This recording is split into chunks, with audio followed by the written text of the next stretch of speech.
Kembali lagi di Cerita Cinta Channel. Jangan lupa like, comment, and subscribe ya. Terima kasih. Gelly menyiapkan semua keperluan Ray di atas ranjang sesuai dengan perintah Ray. Gelly mengikat rambutnya ke atas sembari memandangi keperluan Ray apakah sudah lengkap atau belum. "Apakah sudah selesai?" tanya Ray yang tiba-tiba muncul di belakangnya. "Aku sedang memeriksanya," kata Gelly sembari melanjutkan mengikat rambutnya ke atas. Gerakan sederhana itu sedikit menarik perhatian Ray. Sejenak, Ray sedikit terpukau dengan kecantikan Gelly. Gelly melihat ke arah Ray. Ray hanya memakai handuknya saja yang menutupi daerah intimnya. "Oh God, aku harus terbiasa melihat pemandangan indah ini setiap hari," batin Gelly. Kemudian Gelly mengalihkan pandangannya. Permulaan yang bagus," kata Ray dan mulai memakai bajunya di depan Gelly. "Apakah kau harus memakainya di depanku?" teriak Gelly dan menutup matanya. "Kau asisten pribadiku, tentu saja kau harus tahu seluk-beluk tentang diriku. Kau bahkan harus tahu riwayat kesehatanku, termasuk golongan darah dan lain-lain. Nanti John akan memberikan catatannya padamu." Ray tersenyum usil melihat Gelly salah tingkah. "Kau ini." Gelly keluar dari kamar Ray dan memilih ke dapur untuk membuat sarapan yang termasuk tugasnya juga. Gelly melihat bahan-bahan lengkap di kulkas Ray yang besar. "Jadi orang kaya benar-benar enak, bahan makanan selalu tersedia lengkap di kulkas," gumam Gelly sembari mengambil bahan-bahan untuk dirinya memasak sarapan. Gelly hanya memasak makanan sederhana, sosis panggang, omelet nasi, dan salad sayur. Gelly sudah terbiasa memasak makanannya sendiri, jadi menyiapkan ini semua adalah hal kecil baginya. "Apakah sudah selesai?" tanya Ray yang keluar dari kamarnya. Duduklah," kata Gelly sambil mencicipi saladnya. Ray kemudian memakan sarapan paginya dan merasa suka dengan apa yang dimasak Gelly. Tidak jauh berbeda dengan makanan paginya di New York dulu. Mereka makan pagi berdua tanpa ada obrolan apapun. Setelah itu, mereka pergi ke perusahaan. Sudah 3 hari Gelly bekerja pada Ray dan dia menikmati hal itu. Dia sering makan siang dan malam di restoran. Mereka sekarang ada di dalam mobil perjalanan ke perusahaan. Di tengah perjalanan, Ray menyuruh Gelly untuk turun di depan sebuah toko. "Turunlah," kata Ray. Gelly dan Ray turun dan masuk ke dalam toko baju itu. "Aku tidak ingin orang yang ada di dekatku berpenampilan lusuh seperti dirimu, Lily. Jadi kau bisa memilih baju yang bagus di sini. Pilihlah sesukamu. Aku akan pergi ke perusahaan dulu," kata Ray. "Apa? Aku boleh memilih sesukaku? Aku sangat suka sekali hal ini." Wajah Gelly sangat bersinar mendengar ucapan Ray. Kemudian Ray memberitahu manajer toko itu untuk membantu Gelly memilih pakaian dan semua tagihannya akan dibayar oleh Ray. Lalu Ray keluar dari toko itu dan menuju perusahaan. Seharian Gelly ada di toko itu dan dia sangat menikmatinya. Gelly memang jarang sekali membeli pakaian karena harus mengirit keuangannya. Manajer toko memilihkan baju-baju indah dan elegan untuk Gelly dan semuanya sangat cocok untuk tubuh Gelly yang mungil tapi padat itu. "Anda sangat cantik, jadi semua baju ini tampak cocok di tubuh Anda," puji manajer itu. "Really? Terima kasih pujiannya. Kau juga sangat cantik, Nona. Carilah pria kaya, jadi hidupmu akan selalu bahagia. Itu tips dariku." Gelly mengerlingkan matanya dan manajer itu tertawa kecil. Setelah selesai membeli baju, Gelly kembali lagi ke penthouse Ray dan meletakkan barang belanjaannya di sana. Dia memutuskan untuk menaruh pakaian bagusnya di penthouse Ray karena malas dengan kekepoan keluarga pamannya di rumah. Jadi Gelly akan ganti baju setiap pagi di penthouse Ray. Ray menyuruh Gelly untuk tidak ke perusahaannya karena Ray sedang meeting di luar kantor.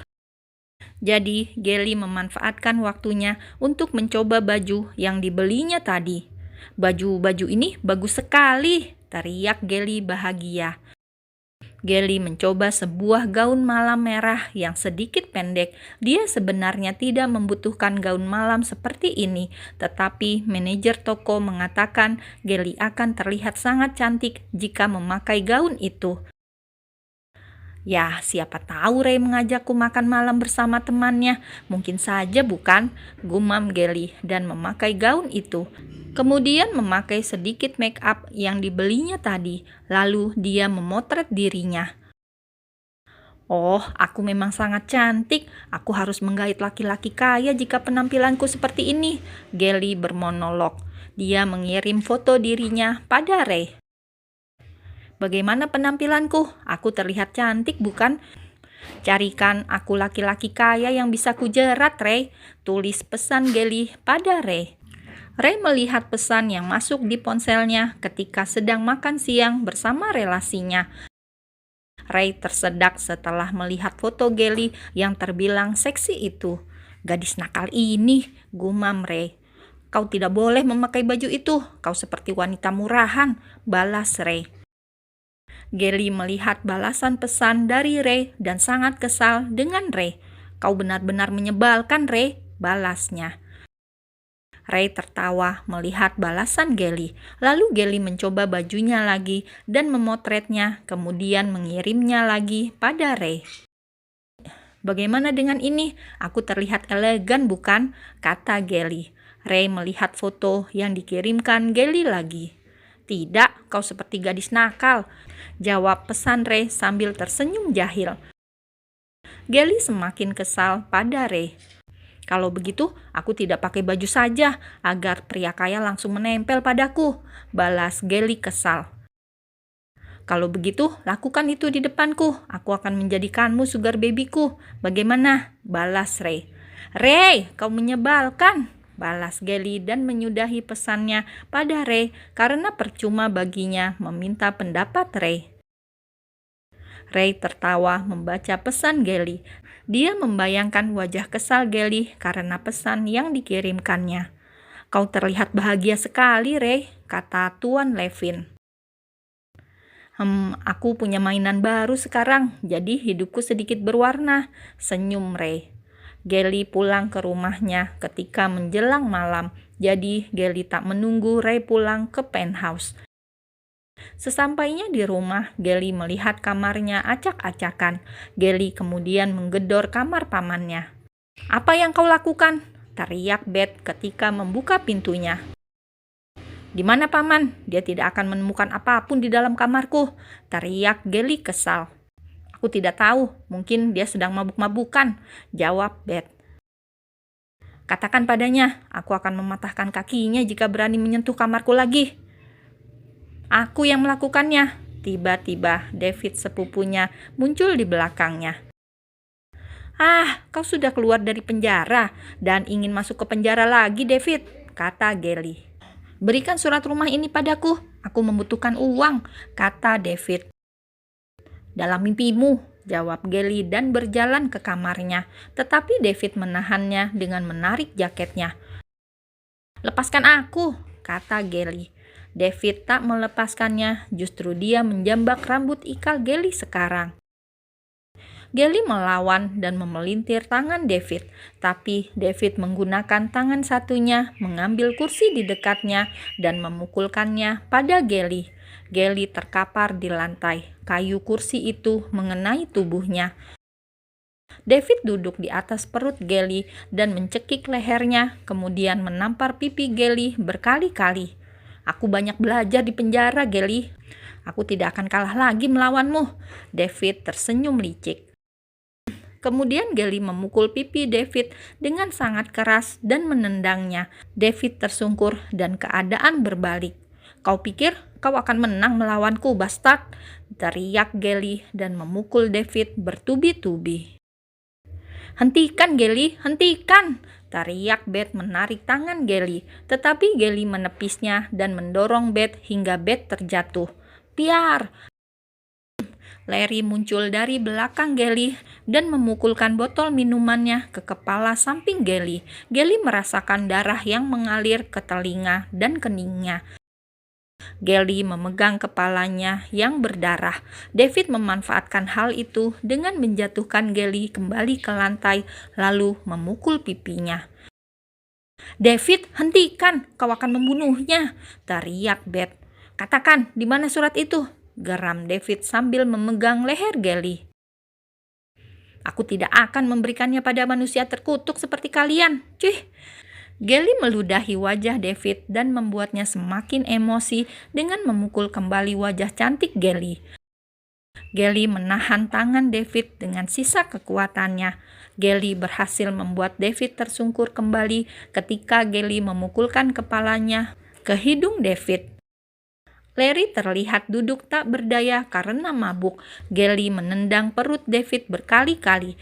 Kemudian dia berdiri dan keluar dari rumah yang bagaikan neraka baginya. Gelly berjalan ke arah jalan besar. Beberapa orang melihatnya karena wajahnya yang babak belur dan berdarah. Gelly mampir ke sebuah minimarket dan membeli sebungkus rokok dan korek api. "Nona, kau tidak apa-apa. Ayo, aku akan mengantarkanmu ke rumah sakit," kata seorang wanita paruh baya pada Gelly. "Tidak, terima kasih. Aku akan ke sana sendiri. Ini hanya luka kecil," kata Gelly. Darah di kepala Gelly sudah tidak mengucur lagi. Itu artinya lukanya tidak dalam dan lebar. Gelly kemudian berjalan dan melipat tangannya. Sepanjang perjalanan, pikirannya kosong. Dia sudah biasa dengan situasi ini, tetapi ada batas lelah di dalam dirinya. Terkadang Gelly ada di titik terbawah sampai ingin mati saja. Gelly memutuskan untuk kembali ke penthouse Ray. Hanya di sana tempat yang bisa dia kunjungi sekarang.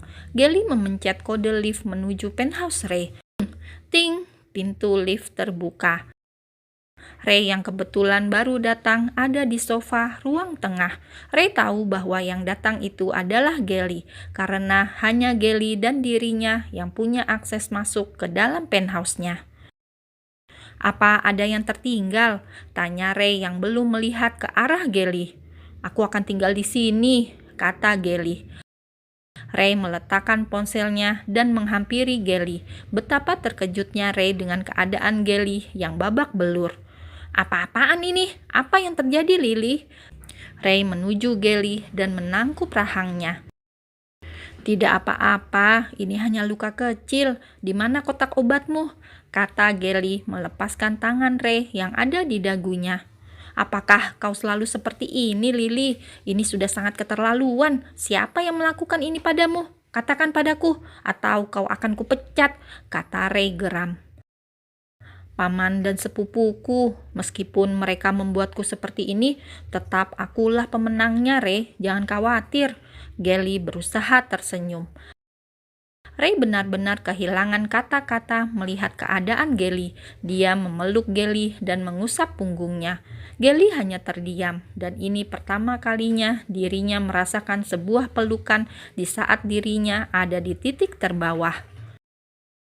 Gelly mengeluarkan air matanya tanpa bersuara. Sekuat-kuatnya Gelly, dia hanya gadis biasa yang juga bisa merasakan kesedihan di balik sikapnya yang cuek dan ceria. Ray melepaskan pelukannya dan Gelly menundukkan wajahnya. Dia tidak ingin siapapun melihatnya menangis. Dia sangat anti dengan hal itu. Gelly membalikkan tubuhnya dan mengusap air matanya. Ray paham akan hal itu dan membiarkannya.